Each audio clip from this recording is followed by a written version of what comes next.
दोस्तों, कांतारा चैप्टर 1 देखने से पहले एक बात जान लीजिए, ये कोई काल्पनिक कहानी नहीं है। ये 1700 साल पुराना सच है जो आज तक जिंदा है। सबसे पहले बात करते हैं ऋषभ शेट्टी के किरदार की। ट्रेलर में दिखाया गया है कि वो एक नागा साधु बनेगा। अब नागा साधु यूं ही नहीं बनते भाई, ये वो लोग होते हैं जो इंसान और भगवान के बीच की कड़ी बनते हैं। और ये सिर्फ फिल्म की कहानी नहीं है, आज भी तुलुनाडु में ऐसे लोग मिल जाएंगे। अब आते हैं असली मुद्दे पर। फिल्म 300 सी यानी ईसा के 300 साल बाद की है।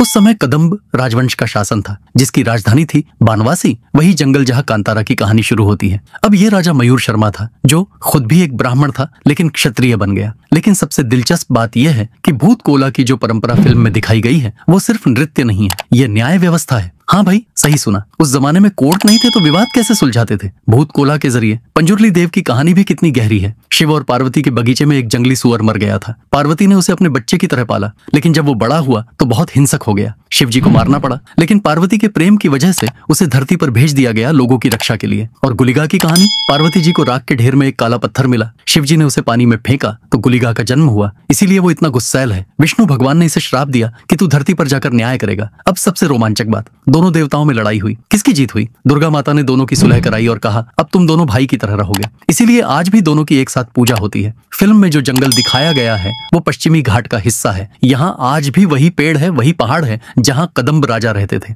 2019 में एक रिसर्च हुई थी जिसमें पाया गया कि इन जंगलों में आज भी वो पत्थर मिलते हैं जिन्हें देव पत्थर माना जाता है। ट्रेलर में एक सीन है जहाँ गुलशन देवैया राजकुमार बनकर आता है। ये वो समय था जब छोटे राजा बड़े राजाओं से लड़ते रहते थे। कदम्ब राजाओं को पल्लव और चालुक्य राजाओं से लगातार युद्ध करना पड़ता था। लेकिन सबसे हैरान करने वाली बात यह है कि भूत कोला आज भी होता है। कोविड के दौरान भी बंद नहीं हुआ। लोग कहते हैं कि जब तक यह परंपरा जिंदा है तब तक जंगल सुरक्षित है। अब बात करते हैं कि फिल्म कितनी सच्ची है। ऋषभ शेट्टी ने 2 साल तक रिसर्च किया, कर्नाटक यूनिवर्सिटी के प्रोफेसरों से मिले, तुलुनाडु के बुजुर्गों से कहानियां सुनी। हर डायलॉग, हर कॉस्ट्यूम ऐतिहासिक रूप से सही है। तो दोस्तों, कांतारा चैप्टर 1 देखने जाइए तो ये समझ जाइए कि आप सिर्फ एक फिल्म नहीं बल्कि हमारे देश का असली इतिहास देख रहे हैं। एक ऐसा इतिहास जो आज भी जिंदा है। 2 अक्टूबर को रिलीज हो रही है ये फिल्म, गांधी जयंती के दिन। क्या यह इत्तेफाक है या फिर कोई गहरा संदेश है? ये तो फिल्म देखने के बाद ही पता चलेगा। अगर आपको यह जानकारी पसंद आई हो तो लाइक करिए, शेयर करिए और सब्सक्राइब बटन दबाना ना भूलिए, क्योंकि ऐसी ही दिलचस्प कहानियां लाते रहते हैं